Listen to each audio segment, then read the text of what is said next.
Bueno, vamos a orar. Vamos a orar así comenzamos. Gracias te damos, Señor, por este tiempo. Gracias por esta nueva tarde que podamos compartir tu palabra, Señor, y verdaderamente queremos seguir aprendiendo de tu palabra. Señor, decía Martín en su momento, cómo le cuesta a la gente querer aprender de las cosas de Dios, y es cierto, sabemos de que el mundo muchas veces no quiere escuchar tu palabra, Señor. Pero realmente nosotros hoy estamos reunidos para escuchar tu palabra, para aprender, Señor, lo que tu palabra tiene para enseñarnos, y lo hacemos con un corazón humilde, reconociendo que no somos nada y que necesitamos de Dios, que verdaderamente necesitamos de Dios, y por eso te pedimos que te dignes, Señor, bendecirnos, sobre todo con el entendimiento y la capacidad de comprender, Señor, tu palabra, pero no con un entendimiento solamente mental, sino un entendimiento que realmente produzca fruto en nuestras vidas, en nuestros corazones, en nuestras actitudes, en nuestra forma de ser, en todo lo que hacemos, en nuestras decisiones. Señor, te pedimos que no solamente bendigas este grupo que está reunido hoy, sino también a todos aquellos que se vienen sumando últimamente, para que les despierte, Señor, el ánimo y el entendimiento y el deseo, Señor, por aprender tu palabra, y que puedan sumarse, Señor, aún por otras personas que no conocemos, Señor, que aún no se han empezado a sumar o que no hemos alcanzado. Señor, te pedimos de que traigas a esas personas, Señor, a aprender tu palabra, a escuchar, Señor, un mensaje sano, Señor, un mensaje bien fundado en tu palabra. Señor, ponemos todo en tus manos, en el nombre de Jesucristo. Amén. Amén. Bueno, vamos a leer entonces Primera de Juan, capítulo 2. ¿Se acuerdan que venimos estudiando Primera de Juan? Y bueno, el pasaje que vamos a leer está bien interesante. Y bueno, seguimos con la serie, porque justamente la idea y una de las cosas que estoy tratando de recalcar es la importancia de estar haciendo un estudio, vamos a decir, ordenado de la palabra. O sea, en este caso, por ejemplo, estamos estudiando Primera de Juan, y fíjense que ya llevamos por lo menos como 8 o 9 sesiones en donde estudiamos solamente el capítulo 1 y el capítulo 2 hasta la mitad. Entonces, si Dios quiere, vamos a hacer la segunda mitad del capítulo 2 hoy. Quizás dentro de 2 semanas podemos retomar también esta segunda mitad y veamos algún punto más, quizás sí, quizás no, dependiendo cuánto podamos llegar a avanzar hoy. Pero sí quiero recalcar esto, la importancia de estar estudiando la palabra de Dios de corrido, ¿sí? Porque eso nos da una idea de qué es lo que está pasando. Entonces, inclusive, quizás todavía no me animo a preguntar, pero quizás podría preguntarles a ustedes, si les pregunto a ustedes, ¿de qué viene hablando Primera de Juan? Por lo menos hay 2 o 3 elementos que ya a esta altura deberían tener bastante grabados, de cosas importantes que son para Juan. Y vamos a ver de que sigue avanzando en la misma idea, aunque va profundizando. Yo lo veo esto más como una especie de espiral, en donde parte de un tema, trata ese tema y lo trata como un poco más superficialmente, o no superficialmente, pero lo toca más básico. Después vuelve a tocar el tema, pero más profundo. Después vuelve a tocar el tema más profundo. Y entonces sí, es como que va haciendo una espiral. Y cada vez que toca los mismos temas, va tratando de transmitir como una dimensión más diferente, una dimensión más profunda, una idea más completa. En la medida de ir repasando los mismos temas una y otra vez, al final de la carta de Juan, cuando terminemos el capítulo 5, la idea es que nosotros vamos a poder tener, o deberíamos poder tener, un entendimiento completo de la perspectiva de Juan de lo que es el cristianismo. Entonces, eso es bien importante. Entonces, por eso es que estamos estudiando toda la carta de Primera de Juan de corrido. No estamos simplemente tomando un versículo y tratando de darle el sentido que nos parece, sino que estamos tratando de entender la mente de Juan, qué es lo que Juan está pensando y qué es lo que Juan está queriendo resaltar, y en la medida que vamos estudiando vamos profundizando. A lo mejor con el tiempo no nos vamos a acordar de algunos detalles de las cosas que Juan dijo, pero por lo menos sí nos tenemos que acordar de las ideas principales, por lo menos por la repetición, ¿sí? Entonces, les animo a que tengan esa visión cuando vamos escuchando la primera carta de Juan, ¿sí? Inclusive que se sientan preparados, y yo dentro de algunas semanas les pregunto, ok, ¿de qué viene hablando Juan? ¿Cuál es ¿Cuáles son las cosas importantes que Juan está diciendo en esta primera carta de Juan? Ustedes por lo menos deberían poder responder uno o dos elementos principales de lo que Juan está tratando de enseñar, ¿sí? Entonces, vamos a leer ahora del verso 18 en adelante, capítulo 2, verso 18 en adelante, y vamos a ver una perspectiva un poco más profunda de algunas de las mismas verdades que Juan ya viene enseñando, ¿sí? Vamos a leer, verso 18. Hijitos, dice, es la última hora. Y así como oyeron que el anticristo viene, también ahora han surgido muchos anticristos. Por eso sabemos que es la última hora. Ellos salieron de nosotros, pero en realidad no eran de nosotros. Porque si hubieran sido de nosotros, habrían permanecido con nosotros. Pero salieron a fin de que se manifestara que no todos son de nosotros. Pero ustedes tienen la unción del Santo y todos ustedes lo saben. No les he escrito porque ignoren la verdad, sino porque la conocen y porque ninguna mentira procede de la verdad. ¿Quién es el mentiroso sino el que niega que Jesús es el Cristo? Este es el anticristo, el que niega al Padre y al Hijo. Todo aquel que niega al Hijo tampoco tiene al Padre. El que confiesa al Hijo tiene también al Padre. En cuanto a ustedes, permanezcan en ustedes, en cuanto a ustedes, que permanezca en ustedes lo que oyeron desde el principio. Si en ustedes permanece lo que oyeron desde el principio, ustedes también permanecerán en el Hijo y en el Padre. Y esta es la promesa que el Hijo que Él mismo nos hizo, la vida eterna. Les he escrito estas cosas respecto a los que están tratando de engañarlos. En cuanto a ustedes, la unción que recibieron de Él permanece en ustedes y no tienen necesidad de que nadie les enseñe. Pero así como su unción les enseña acerca de todas las cosas, y es verdadera y no mentira, y así como les ha enseñado, ustedes permanecen en Él. Ahora, hijos, permanezcan en Él para que cuando se manifieste tengamos confianza y no nos apartemos de Él avergonzados en su venida. Si saben que Él es justo, saben también que todo el que hace justicia es nacido de Él. Amén. Bueno, entonces para introducirnos en el tema de hoy, entonces estamos en Primera de Juan, capítulo 2, verso 18 en adelante. Para introducirnos en el tema, quiero ayudarles a pensar en algunos de estos aspectos. Nosotros estamos leyendo la primera carta de Juan. ¿Por quién fue escrita? Por Juan. ¿Sí? ¿A quién fue escrita? A las diferentes iglesias. Así como ya lo hemos repetido varias veces, fue escrita probablemente con la idea de que fuera leída en todas las iglesias de aquel momento. Ahora, el mismo autor de la primera carta de Juan es el mismo que escribió el Evangelio de Juan. ¿Sí? No sé si se acuerdan que cuando comenzamos a estudiar la primera carta de Juan veíamos cosas relacionadas con el Evangelio de Juan. Por ejemplo, del primer versículo que dice lo que existía desde el principio, lo que hemos visto y oído, eso está haciendo de alguna forma referencia al Evangelio de Juan, cuando él comienza diciendo en el principio ya existía el verbo y el verbo estaba con Dios. Entonces hay un paralelismo, o sea, estoy tratando de llevar esta idea.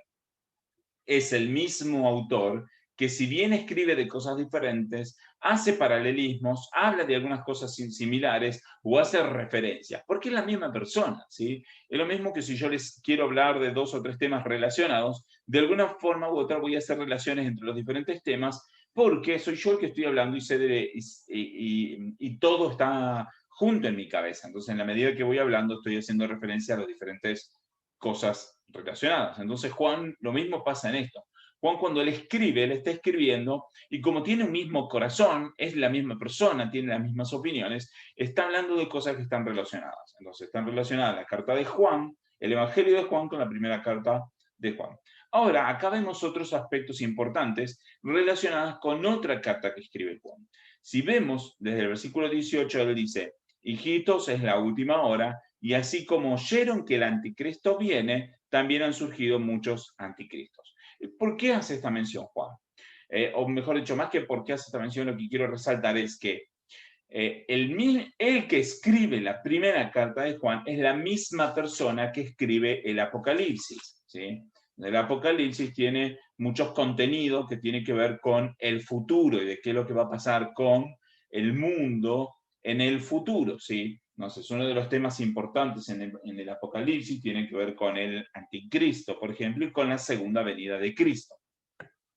Y aunque no vamos a entrar en estos temas futuristas de qué es lo que va a pasar en el futuro, podemos enseñarlo en otro momento, que ahora no es el tema, pero sí es importante que veamos algunos temas que nos tienen que ayudar a entender qué es lo que Juan está queriendo decir o por qué, digamos, él inserta este contenido aquí. Entonces, él está diciendo de que el anticristo viene, ¿sí? Entonces dice, hijitos, es la última hora, así como oyeron que el anticristo viene. Entonces, aquí hay dos aspectos que quiero mostrar. Primero que él dice, bueno, tres aspectos. El primer aspecto es que él habla de hijitos, algo que él viene utilizando esta frase anteriormente también, por ejemplo, en el comienzo del capítulo 2 dice, hijitos míos. Entonces, Juan tiene esta actitud como de padre de la iglesia, tiene esta actitud de ser el anciano que aún sigue vivo después de que todo el resto de los apóstoles han fallecido, o la mayoría de los apóstoles han fallecido, y él escribe con este corazón de padre. Pero, segundo aspecto que él dice, es la última hora. Entonces, para poder entender esta frase, ¿por qué? ¿A qué se refiere él cuando dice es la última hora? Me gustaría que viéramos un par de pasajes más. Por ejemplo, Romanos 13, capítulo 13, verso 11. Fíjense lo que dice. Romanos 13, 11. Dice así. Y haced todo esto conociendo el tiempo, que ya es hora de despertarse del sueño, porque ahora la salvación está más cerca de nosotros que cuando creímos. La noche está muy avanzada y el día está cerca, por tanto desechemos las obras de las tinieblas y vistámonos con las armas de la luz. Entonces Pablo en Romanos está haciendo referencia a un concepto similar, está diciendo que el tiempo está cerca. Entonces está hablando del final del mundo como lo conocemos actualmente. Está hablando de la venida de Cristo. Entonces está hablando de ya la hora está cerca y ahora es hora de despertarnos del sueño. ¿De qué está hablando? Está hablando de que reaccionemos, de que nos demos cuenta que no podemos seguir viviendo como vivíamos antes, porque ahora el tiempo de la venida de Cristo está cerca. Pero dice algo interesante, Pablo. Dice, porque ahora la salvación está más cerca de nosotros que cuando creímos. Entonces, quisiera aclarar esto un poquito, porque muchas veces se enseña en las iglesias, y está bien, de que nosotros alcanzamos la salvación en el momento en que creemos verdaderamente y de corazón en Cristo Jesús. Y eso está bien. Pero acá cuando Pablo está hablando de que la salvación está cerca, está hablando de la culminación de la salvación cuando venga Cristo y nuestras vidas sean transformadas. Cuando venga Cristo, la vida de los creyentes van a ser transformada. Los muertos que han fallecido en el Señor, en Cristo, van a ser resucitados y van a ser transformados, y los que estén vivos en ese momento también van a ser transformados. Entonces, cuando está diciendo Juan, es la última hora, lo que está hablando es que el tiempo de la venida de Cristo, de la segunda venida de Jesucristo, está cercana, y que cuando venga Cristo todas las cosas van a cambiar. Fíjense también 1 Timoteo capítulo 4, fíjense lo que dice. 1 Timoteo 4, 1, dice así. Pero el Espíritu dice claramente que en los últimos tiempos algunos apostatarán de la fe, prestando atención a espíritus engañadores y a doctrinas de demonios, mediante la hipocresía de mentirosos que tienen cauterizada la conciencia. Entonces, fíjense, acá también está hablando Pablo, está hablando de que estamos en los últimos tiempos. Entonces, hay una especie de advertencia. El hecho de que nosotros estemos en los últimos tiempos nos tiene que despertar, ¿sí? Tiene que hacer que nos demos cuenta que no podemos vivir como vivíamos antes, ¿sí? Entonces, en Romano, él resalta que esta idea de despertarnos, porque la salvación está cercana, y en Timoteo él resalta esta idea de que algunos van a abandonar la fe y que van a prestar atención a doctrinas de demonios, a enseñanzas falsas, a enseñanzas mentirosas, ¿sí? Basadas en la hipocresía, ¿sí? Basada en personas que no tienen conciencia de sus pecados, son digamos, rechazan esta idea de conciencia de pecado, no tienen conciencia de pecado. Entonces, cuando Juan dice, de nuevo, volvemos a Juan, ¿sí? Cuando Juan dice, es la última hora, es un llamado de atención. Nos está llamando la atención a que nos demos cuenta de que se está acercando el tiempo de la venida de Jesucristo, ¿sí? Es una llamada de atención. Inclusive en Romanos dice algo interesante, dice, la noche está muy avanzada y el día está cerca. Por tanto, desechemos las obras de las tinieblas. Dice, la noche está avanzada. Entonces la idea es esta, que más avanzamos en el tiempo y más oscura se hace la noche. Pero más oscura se hace la noche y más cercano está el tiempo de que amanezca. Esa es la idea, ¿sí? Entonces es la idea, digamos, está poniendo este concepto de noche y día como una ilustración de lo que está pasando, ¿sí? En la medida que se va haciendo más oscura la noche, entonces quiere decir que está más cerca la mañana. Entonces, básicamente, lo que está queriendo decir, lo que se está queriendo decir aquí es que como estamos en los últimos tiempos, las tinieblas, la maldad, el pecado va a ir en aumento y va a ser cada vez peor. Esa es la idea que hay detrás de la ilustración. De que el hecho que estemos en la última hora es una señal de que estamos viendo que cada vez el pecado está fluyendo más y más y más. Y por eso nosotros nos tenemos que despertar a no dejar de que digamos, caer nosotros en ese tipo de pecado. Pero en la medida que vamos viendo que el pecado aumenta, entonces también sabemos que más pronto está la venida de Cristo, donde Cristo va a traer un cambio profundo en toda la tierra. Entonces, teniendo eso en claro, ahora podemos leer mejor el versículo 18. Entonces dice, hijitos, es la última hora. O sea, ahí está el llamado de atención. Está diciendo, falta poco para la venida de Cristo y estamos en los peores momentos. Es la última hora. Y así como oyeron que el anticristo viene, así también ahora han surgido muchos anticristos. Entonces está diciendo, en la medida que el mundo avanza, se acerca primero la venida del anticristo, se acerca un tiempo de extrema maldad. Pero aunque no hayamos llegado todavía a ese tiempo de extrema maldad, estamos en un tiempo donde ya estamos viendo que están surgiendo muchos anticristos. Entonces, es como la preparación, ¿sí? Entonces, lo que está dando a entender es esto. Nosotros estamos en una circunstancia de mucho pecado, de mucha maldad, un mundo, ¿sí? Que está yendo de mal en peor. Va a seguir empeorando, un momento de extrema maldad. Aunque no estemos ahí aún, estamos viendo los anticipos. Y a eso se refiere entonces Juan cuando está diciendo que han surgido muchos anticristos. Estamos viendo los anticipos de un momento de extrema maldad. Pero posterior a ese momento de extrema maldad, viene la mañana en donde va a venir Cristo nuevamente a solucionar todas las cosas. Entonces, es lo que Juan está tratando de no está enseñando, en este momento no lo está enseñando. Está haciendo alusión a eso para que sus lectores reaccionen y se den cuenta de la importancia de lo que Juan está por decir. ¿Sí? ¿Alcanza a entenderse esa idea, ese sentir? ¿Sí?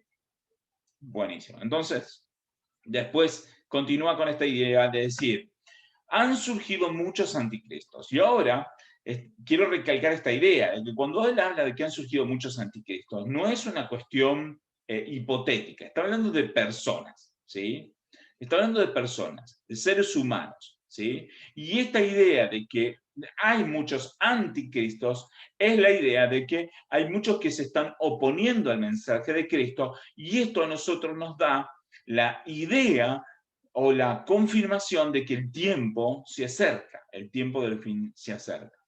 Pero ahora continúa diciendo, fíjense verso 19, ellos salieron de nosotros, pero en realidad no eran de nosotros, porque si hubieran sido de nosotros, habrían permanecido con nosotros, pero salieron a fin de que se manifestara que no todos son de nosotros. Entonces, ahora Juan está dando un poquito más la idea. ¿A qué se refiere cuando él habla de los anticristos? El primero de todo se está refiriendo a personas que formaban parte de nosotros, o sea, que estaban con nosotros. Y cuando él habla con nosotros, está hablando de la iglesia cristiana realmente, ¿sí? Entonces, no es que está hablando directamente de nuestro tiempo actual, sino que él está hablando primero y principal de aquel tiempo, cuando él escribió. Entonces, aún desde aquel tiempo, él ya veía que había muchos que eran anticristos, ¿sí? Pero esto aplica para nosotros porque cada vez más estamos más cerca del tiempo del fin. Entonces, el punto es que estos anticristos son personas que estaban con nosotros, pero que no eran de nosotros, sino que salieron de nosotros. Entonces, teniendo bien en cuenta esto, entonces esto nos tiene que llevar a pensar en una realidad que hay en medio de la iglesia. La realidad de que hay muchos que están con nosotros, pero no son de nosotros. Entonces, Juan está haciendo aquí, de nuevo, un corte, una separación, ¿sí? Entonces, si hay algo que ustedes tienen que notar en que Juan está siempre volviendo a la misma idea, es en mostrar una separación clara entre quiénes son cristianos y quiénes no son cristianos. En ese aspecto Juan lo está resaltando todo el tiempo. Y esto me gustaría repetirlo, porque justo creo que también se bajó justo cuando dije esto y quiero repetirlo. Justamente lo que está diciendo Juan es que estos anticristos estaban con nosotros, pero no eran de nosotros. Entonces, Juan está haciendo un hincapié, una insistencia en mostrar una diferencia entre los que eran, entre los que son verdaderos cristianos de los que no son verdaderos cristianos. Si hay algo que nosotros debemos entender y recordar una y otra vez sobre de qué es lo que habla la primera carta de Juan, es la diferencia entre el verdadero cristiano y el falso cristiano. Entre el verdadero cristiano y el que no es cristiano. Entonces, Juan está recalcando una y otra vez que hay únicamente dos grupos. Hay solo dos clases de personas. Muchas veces yo lo he escuchado en muchas iglesias o prédicas o lo que sea, ¿no? Entonces, a veces el predicador dice, ok, hay 3 clases de personas y da su definición de 3 clases de personas. Hay 5 clases de personas y da su definición de 5 clases de personas. Pero la Biblia nos muestra claramente, sin lugar a duda, que no hay ni 5, no hay ni 4, no hay ni 3 clases de personas, hay 2 clases de personas. El que cree en Cristo y el que no cree en Cristo. Punto. No hay más clases de personas. ¿Sí? Bueno, obviamente, podemos hablar de clases de personas en otro aspecto, ¿sí? Puede haber hombres y mujeres, puede haber niños, jóvenes, niños y adultos, pero estamos hablando de otras cosas, ¿no? Pero desde el punto de vista bíblico hay 2 clases de personas. El creyente de verdad, el verdadero, y el creyente falso o no creyente, ¿sí? Es lo mismo. El creyente falso, no creyente, va todo en el mismo grupo. Entonces hay 2 clases de personas. Entonces, Juan está insistiendo y está diciendo, el que está con nosotros, el que es de nosotros verdaderamente, ese es de Cristo. El que no, el que salió de nosotros o que no está con nosotros, ese no es de Cristo, ese es anticristo, ¿sí? Entonces, si quiero resaltar este aspecto, cuando Juan está diciendo, está hablando de el anticristo y después está hablando de muchos anticristos. Entonces, cuando él habla de el anticristo, está hablando de una persona particular a quien se le llama el anticristo, que es un personaje que vendrá en el futuro, en los últimos tiempos, ¿sí?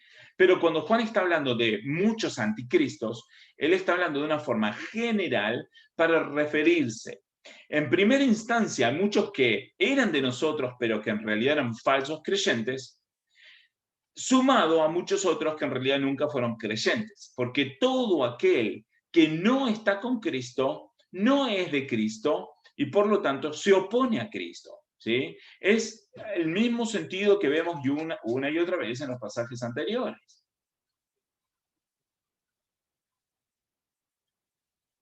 ¿Sí? Aún más, por ejemplo, lo vemos del 8 al 10, bien clara la dicotomía, el capítulo 1 del 8 al 10. En todos los pasajes, todo lo que hemos leído hasta acá, se muestra la dicotomía. Por un lado, por el otro, todo el tiempo. Entonces, está haciendo acá la misma dicotomía. Está hablando de el cristiano y el anticristo, o los anticristos, los creyentes y los anticristos, los que están con Cristo, los que están a favor de Cristo y los que se oponen a Cristo. Entonces, pero aquí está haciendo referencia específicamente a aquellos que estaban con nosotros, pero que no eran de nosotros. Fíjense lo que dice el verso 19. Ellos salieron de nosotros, pero en realidad no eran de nosotros. Porque si hubieran sido de nosotros, habrían permanecido con nosotros. Ahora, me parece importante que recalquemos esto. Acá no está diciendo que el que está con nosotros, pero que un día abandona y se va, entonces ese se transforma en un anticristo. Ese se opone, se comienza a estar en contra de Cristo. No está diciendo que se pierda la salvación. No está hablando de eso. Lo que está diciendo es lo contrario. Está diciendo que el que se fue da una evidencia y una demostración que en realidad nunca era de nosotros. No era de nosotros. Eso es lo que dice el verso 19. Porque si hubiera sido de nosotros, fíjense, habría permanecido con nosotros. Ahora, vamos a hacer una aclaración importante. Cuando acá está hablando, ¿sí?, de los que eran con nosotros, no eran con nosotros, sí es importante que tengamos esto en claro. Nosotros como grupo, ¿sí?, somos X personas en este grupo que vienen regularmente. Si alguno deja de venir, no está hablando de que ese estaba con nosotros pero no era de nosotros. No, acá está hablando de una forma general, Juan, acerca de toda la iglesia cristiana en su conjunto, no de una iglesia local en particular. No es que una iglesia local, si se le fue un miembro y se fue a otra iglesia, entonces quiere decir que ese ya no es más de nosotros y lo vamos a excomulgar. No.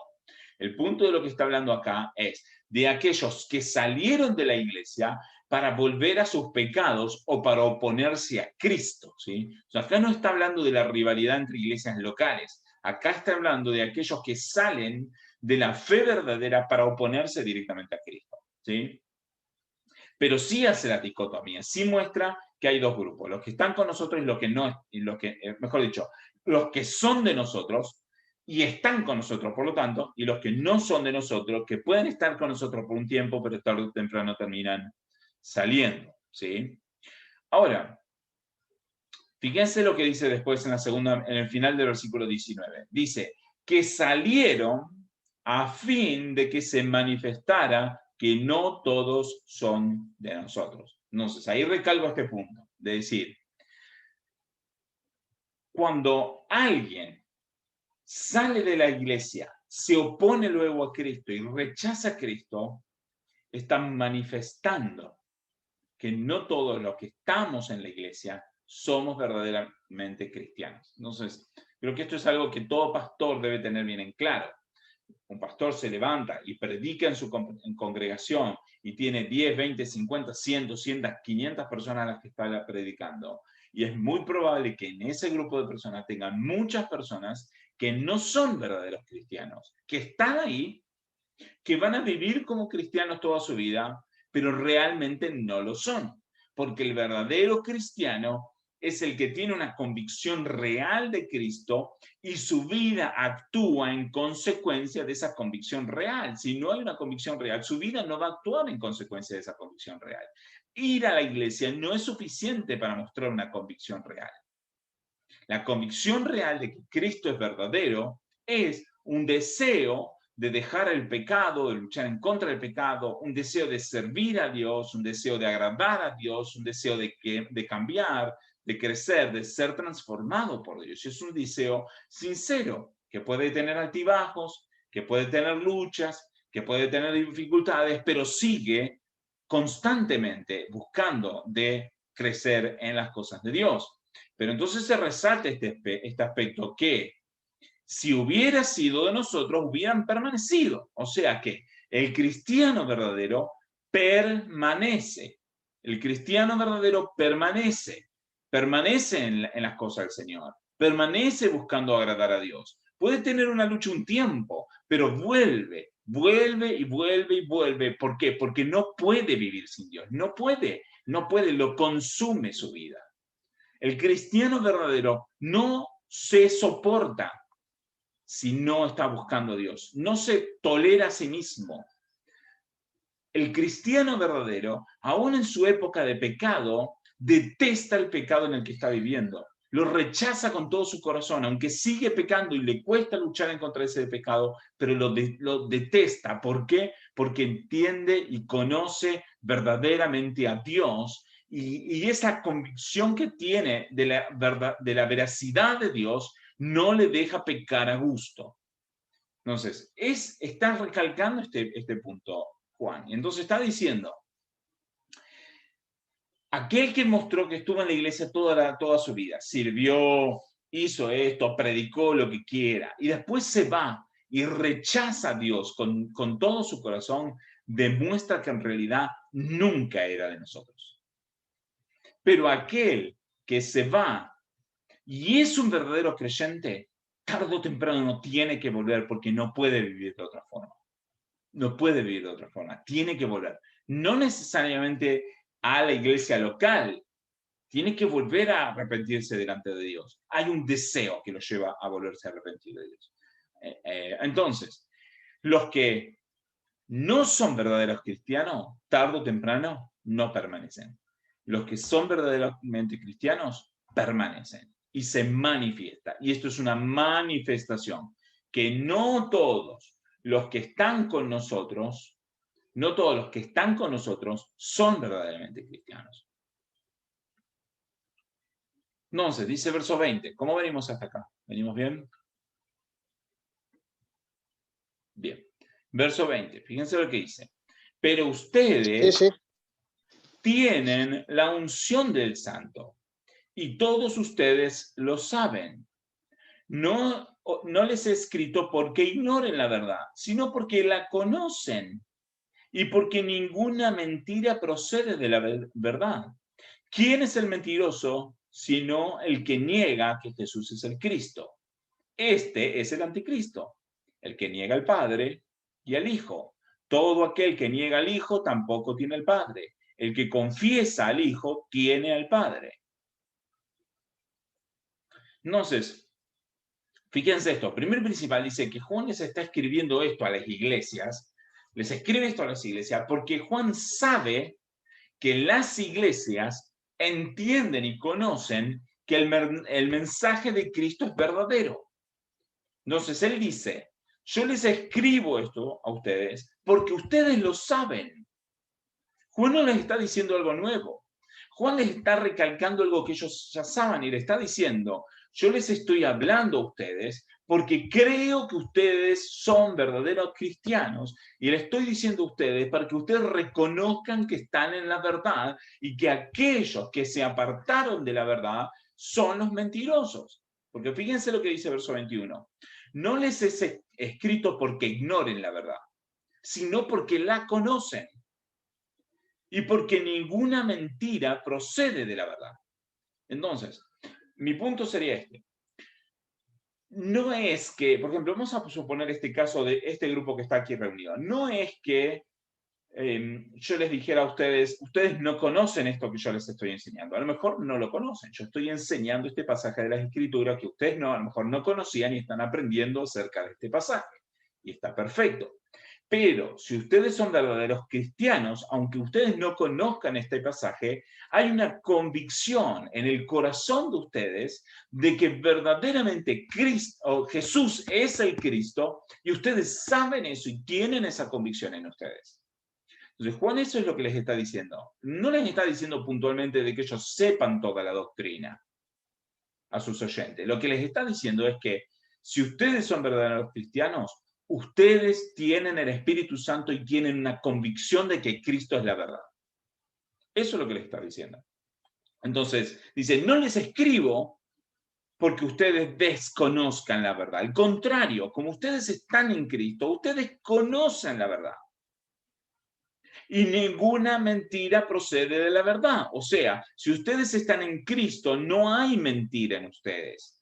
Puede haber error, pueden aún pecar en decir algunas mentiras, pero no está hablando de eso, Juan. Lo que está diciendo es que si ustedes están en Cristo, la verdad de que Cristo es la salvación del mundo y es Dios mismo, esa verdad está en ustedes y ustedes la conocen. Eso es lo que está diciendo.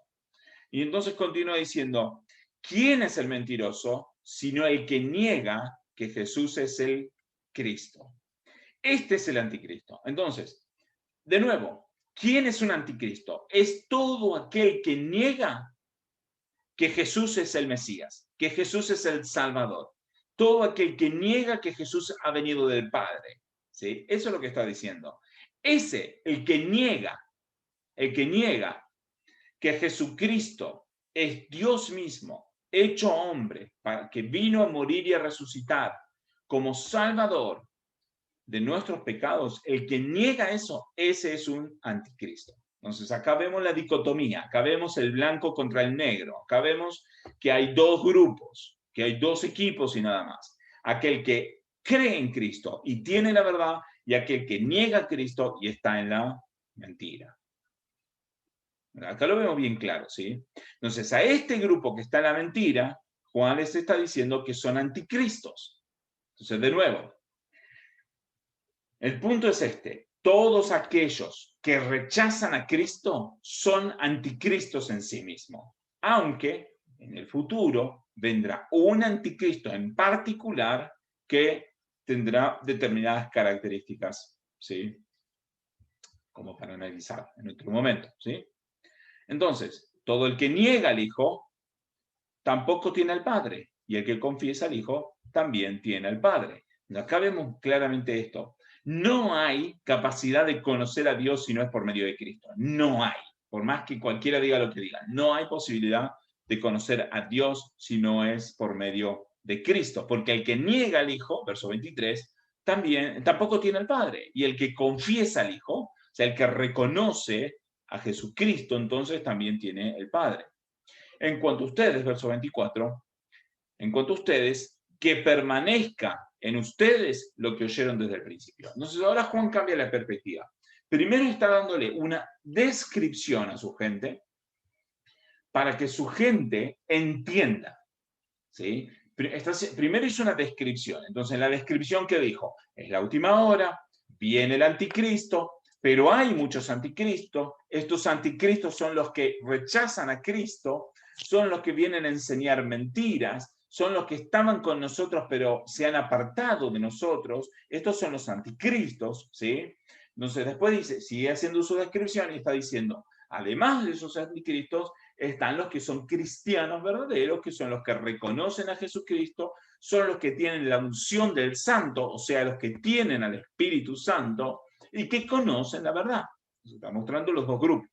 Entonces, después de que hizo toda esta descripción, viene el verso 24, un mandato, una indicación, ya no es más una descripción, ahora es una indicación. Y les dice, en cuanto a ustedes, entonces les dice que permanezca en ustedes lo que oyeron desde el principio. Ahora les están dando una orden, les están dando un mandato, les está diciendo, si ustedes están con nosotros, entonces ustedes deben permanecer. Deben permanecer. ¿Y permanecer en qué? Y esto es bien importante, en lo que oyeron desde el principio. Juan aquí ¿a qué se refiere? Juan, cuando habla de lo que oyeron desde el principio, se refiere específicamente a todo lo que los apóstoles de Cristo, los 12 apóstoles de Cristo y los profetas de Cristo de aquel tiempo, les enseñaron, que fueron todas las palabras de Cristo y las enseñanzas de Cristo en ese momento, ¿sí?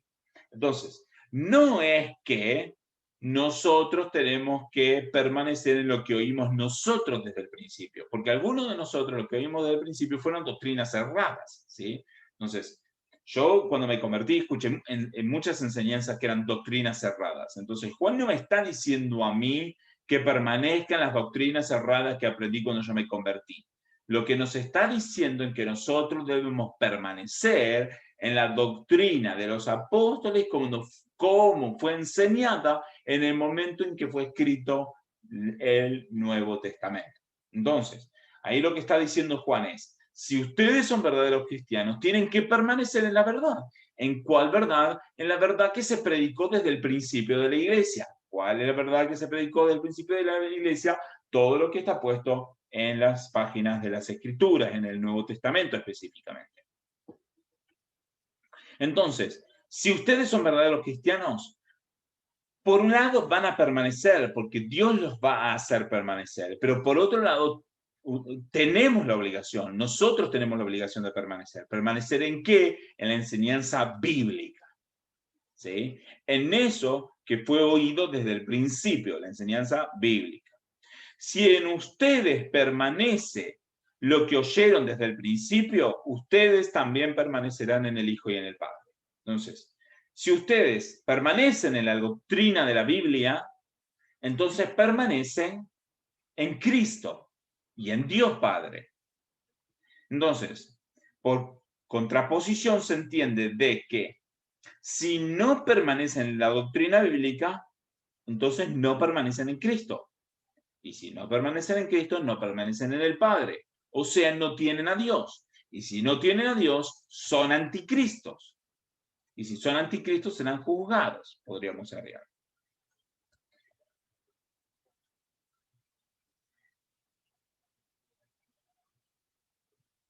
Entonces, fíjense lo que dice verso 25. Y esta es la promesa que Él nos hizo, la vida eterna. Entonces, ahora está diciendo, primero hizo una descripción, después dio una indicación, y ahora entonces les da una promesa, y les dice, esta es la promesa que Él nos hizo, la vida eterna. Entonces, si nosotros permanecemos en Cristo, si permanecemos en su palabra, damos evidencia de ser verdaderamente cristianos, y entonces tenemos promesa de vida eterna. Pero si no permanecemos en la doctrina bíblica, entonces no permanecemos en Cristo, por lo tanto la promesa de la vida eterna no aplica para nosotros. Si no permanecemos, somos como los que estaban, pero no eran. Entonces, esto es un llamado de atención para nosotros. Y no es para que permanezcamos como a la fuerza, sino es para que reconozcamos que hay un sentir en nosotros que nos lleva a permanecer en Cristo y que realmente amamos a Dios y amamos la palabra de Dios. Entonces, ese fuego que está en nosotros, que nos lleva a amar la palabra de Dios, entonces es lo que nos hace permanecer. Pero es necesario que nosotros tomemos esta decisión consciente y voluntaria de esforzarnos para permanecer, de esforzarnos para rechazar el pecado, porque no es que de la noche a la mañana de repente vamos a sentir un odio por el pecado y punto. No, nosotros tenemos que poner en nuestro corazón, sentir ese odio por el pecado, sentir ese odio por lo que no le agrada a Dios, sentir ese rechazo por todo lo que no agrada a Dios, sentir ese deseo de estar en Cristo y de permanecer. Además de todo, es una decisión consciente y voluntaria de permanecer, ¿sí? Pero si tenemos esa voluntad de permanecer, entonces tenemos una promesa, la vida eterna. Y entonces cuando Juan está recalcando este aspecto de que hay una promesa de vida eterna, lo está haciendo porque en este pasaje Juan está mirando hacia el futuro, está diciendo, estamos en un tiempo donde la maldad está creciendo, pero viene un tiempo donde vendrá el anticristo, ¿sí? De muchísima maldad. Pero nuestros ojos no están puestos en la venida de ese anticristo. Nuestros ojos están puestos ¿en qué? En la vida eterna. Porque si nosotros fuéramos anticristos, nuestro corazón estaría en el anticristo, aunque no lo pensemos así, aunque no lo entendamos así. Pero si nuestra vida está puesta en Cristo, entonces nuestro corazón está puesto en la vida eterna, ¿sí? Entonces hay una promesa de vida eterna. Entonces Juan está haciendo este enfoque hacia el futuro. Nosotros debemos permanecer en Cristo hoy porque hay consecuencias para el futuro y son consecuencias importantes, ¿sí? De eso depende de la vida eterna, ¿sí? Y entonces continúa el verso 26. Viene la advertencia. Les escribo estas cosas respecto a los que están tratando de engañarlos. O sea, aquellos que son anticristos van a estar tratando de engañar aún aquellos que son verdaderamente cristianos. Entonces, Juan escribe todas esas cosas. ¿Para qué? Para que no se dejen engañar. Está diciendo, ustedes conocen la verdad, ustedes conocen a Cristo, entonces no se dejen engañar por aquellos que los quieren desviar de Cristo realmente. Entonces, verso 26, esto es lo que está diciendo. Les escribo estas cosas respecto a los que están tratando de engañarlos. ¿Para qué? Para que ustedes no sean engañados también. Y ahí viene verso 27. En cuanto a ustedes, fíjense, la unción que recibieron de él permanece en ustedes. Entonces, ¿a qué se está refiriendo? Se está refiriendo al Espíritu Santo. Está diciendo, como ustedes creyeron en Cristo, recibieron el Espíritu Santo, y ese Espíritu Santo permanece en ustedes. No se retira. El Espíritu Santo no se retira de los creyentes jamás. Del verdadero creyente no se retira jamás el Espíritu Santo. Y dice, y no tienen necesidad de que nadie les enseñe. Bien, ya ahora este es el mismo caso de lo que yo he expresado hace un rato. No está diciendo de que los cristianos no tienen necesidad de ser enseñados en la palabra. Sí, el cristiano tiene necesidad de ser enseñado en la palabra. Lo que está diciendo es que, aunque no sean enseñados en la palabra, el Espíritu Santo que está dentro de ustedes les hace reconocer de que Cristo es verdadero de todas maneras. Es el Espíritu Santo el que les hace entender a ustedes de que Cristo es verdadero y que los ayuda a permanecer y les ayuda a tener esta voluntad consciente de permanecer. Entonces, no tienen necesidad de que nadie les enseñe. Es decir, el Espíritu Santo está en ustedes para ayudarlos, para fortalecerlos. Por eso no se dejen engañar por las mentiras de los anticristos. Pero así como su unción les enseña acerca de todas las cosas y es verdadera y no mentira, así como les ha enseñado, ustedes permanecen en él. Entonces, justamente eso es lo que está diciendo. El Espíritu Santo que está en ustedes es el que les lleva a permanecer, les lleva a reconocer la verdadera enseñanza y no ser guiados por la mentira, ¿sí? Entonces, fíjense que dice, pero así como su unción les enseña todas las cosas. Esto de que la unción o el Espíritu Santo les enseña todas las cosas, no está hablando de un nuevo tipo de revelación, de que el Espíritu Santo nos pueda revelar algo nuevo, algo diferente. No, porque si fuera así, Juan se estaría contradiciendo, porque un momento antes había venido diciendo que nosotros tenemos que permanecer en lo que oímos desde el principio. Entonces, el Espíritu Santo nos enseña todas las cosas, pero no nos enseña nada nuevo ni nada diferente que no estaba en la enseñanza que la iglesia cristiana oyó desde el principio. Entonces, el Espíritu Santo, ¿qué es lo que hace? Nos trae esa convicción en nuestro corazón de que Cristo es verdadero y que esa enseñanza que está en las Escrituras, que la iglesia cristiana oyó desde el principio, es verdadera. Verso 28. Y ahora, hijos, permanezcan en él, para que cuando se manifieste tengamos confianza y no nos apartemos de él avergonzados en su venida. Si saben que él es justo, saben también que todo el que hace justicia es nacido de él.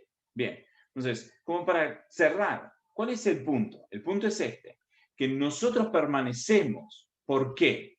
Porque además de todo, nosotros tenemos que tener una claridad de algunas cuestiones futuras. Fundamentalmente, ¿de qué tenemos que tener claridad? De que va a venir Jesucristo en una segunda venida, y cuando Él venga en su segunda venida, como dice en el verso 28, nosotros no nos apartemos avergonzados de delante de Cristo. Porque hay un pasaje que dice algo así como que, no recuerdo exactamente, pero dice algo así como que Dios no va a permitir que nosotros seamos avergonzados, ¿sí? Y a veces nosotros lo entendemos como que no vamos a ser avergonzados delante del mundo, ¿sí? Pero en realidad hay un sentido más profundo. Lo que está diciendo es que cuando venga Jesucristo en su segunda venida, vamos a presentarnos delante de Cristo y ahí va a haber dos opciones. O vamos a ser glorificados o vamos a ser avergonzados. ¿De qué depende? Ya a esta altura deberían saberlo. Porque ¿cuántas clases de personas hay? Dos. ¿De qué depende de que seamos avergonzados o no? De que seamos verdaderos creyentes o no. Exactamente. Entonces, dice, permanezcan en él. ¿sí? Y lo está diciendo en tono de indicación, de mandato. Permanezcan en él. ¿Para qué? Para que cuando venga Cristo y seamos presentados delante de Cristo, no seamos apartados como avergonzados.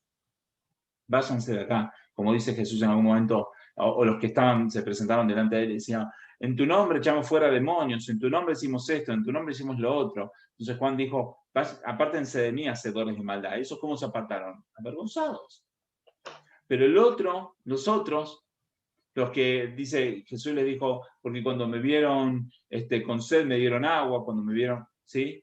Entonces, no se apartan avergonzados, esos son recibidos, glorificados por Cristo. Entonces, hay dos clases de personas.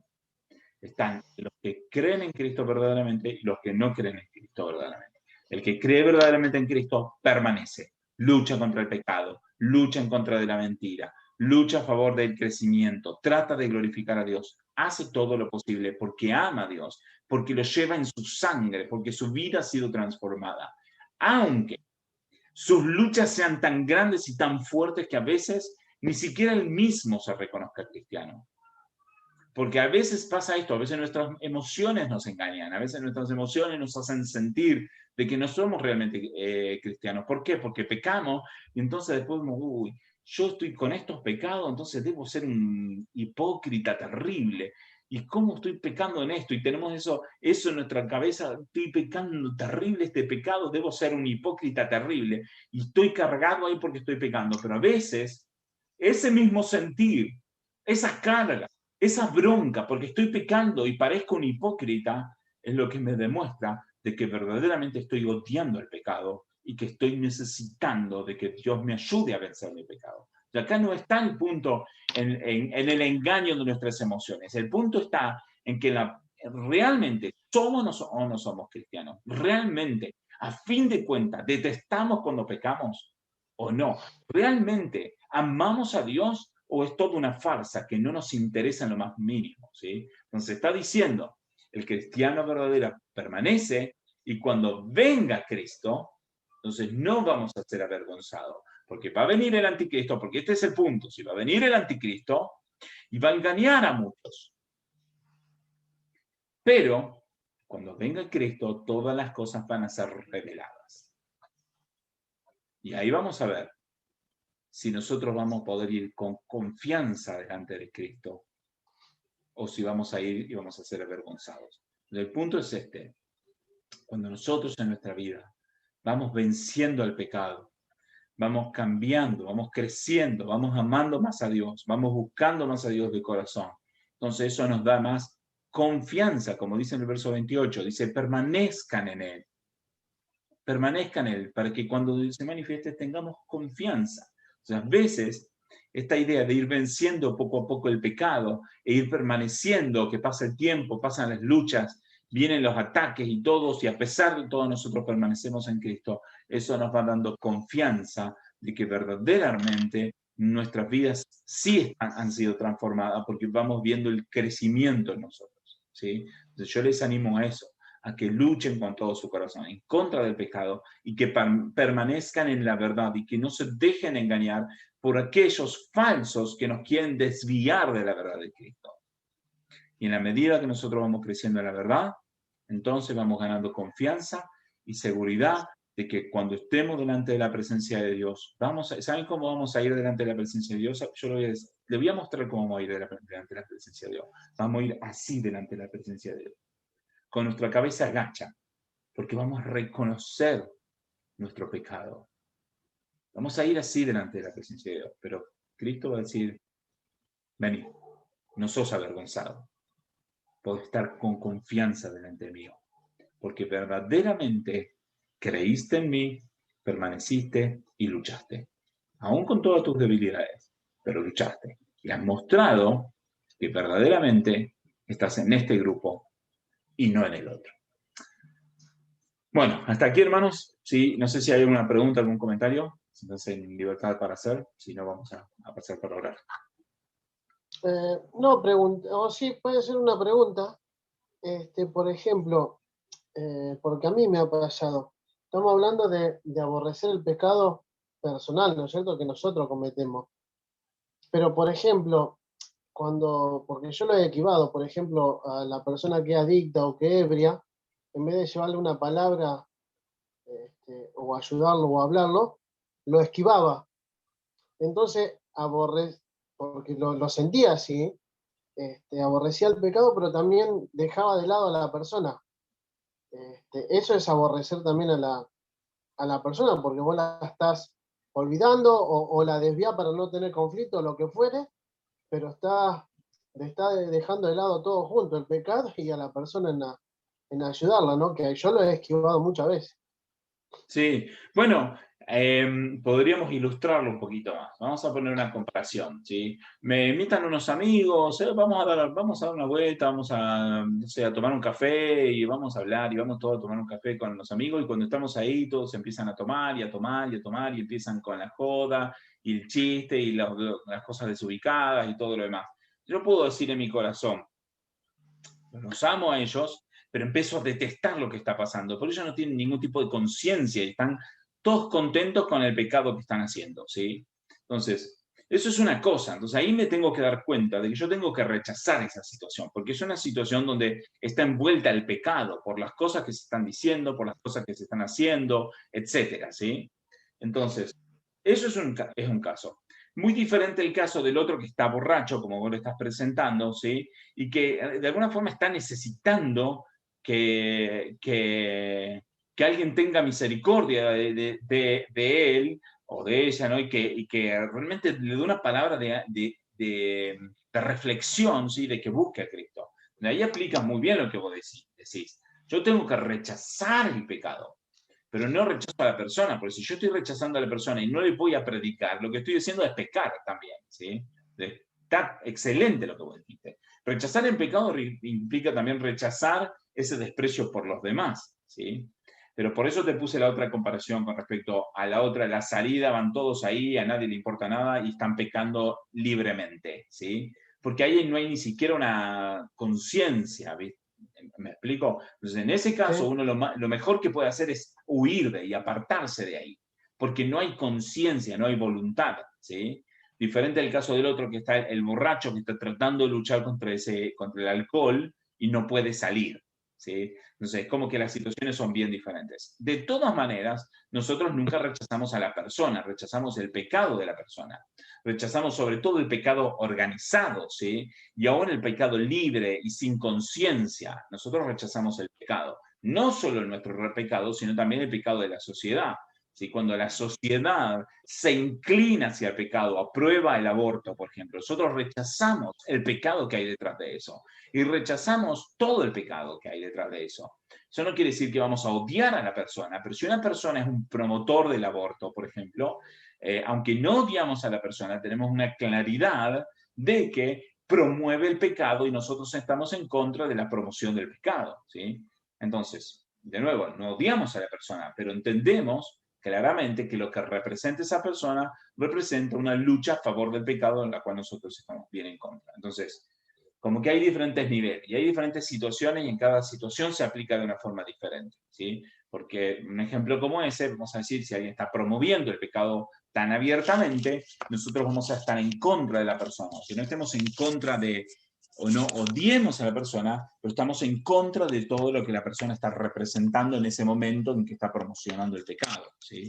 Entonces, como que hay muchas facetas diferentes, pero definitivamente sí, nosotros vamos a odiar el pecado, pero no a la persona que comete el pecado. A la persona que comete el pecado, lo que nosotros tenemos que hacer es predicarles el Evangelio, porque no nos olvidemos esto, ¿sí? Y a lo mejor no es el enfoque en el que Juan hace, pero de todas maneras nosotros siempre tenemos bien en claro que aquellos que hoy están en contra de Cristo, quizá mañana se arrepientan de sus pecados y sean transformados y pasen a ser parte de nosotros y pasen a vivir una vida nueva. Nosotros entendemos claramente que el que rechaza a Cristo no es de Cristo, pero nuestro deber es predicarle para que algunos de ellos se conviertan y sean de Cristo, ¿sí? ¿Responde a tu Perfecto. comentario? Sí, sí. Perfecto.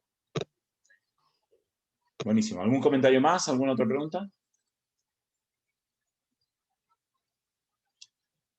Bueno, entonces oramos al Señor. Gracias, Señor, por esta palabra que hemos podido compartir. Gracias, Señor, porque es tan rica, Señor. Tu palabra es tan rica, Señor. Gracias porque en la medida que vamos estudiando, vamos creciendo, vamos conociéndote más, Señor. Pero especialmente te pido que pongas convicción en nuestras vidas, que pongas esa convicción verdaderamente de hacer las cosas que te agradan a ti, Señor, de rechazar el pecado y de crecer, Señor, de caminar en la verdad y no ser engañados por el enemigo. Señor, bendice a mis hermanos, Señor, que ellos también puedan ser instrumentos de bendición para otros, para que muchos otros puedan aprender tu palabra, conocerte y buscarte de todo corazón. Dales descanso en esta noche, Señor, ayúdales en todas sus cosas y muéstrales que tú estás en medio de cada una de sus vidas. En el nombre de Jesucristo. Amén.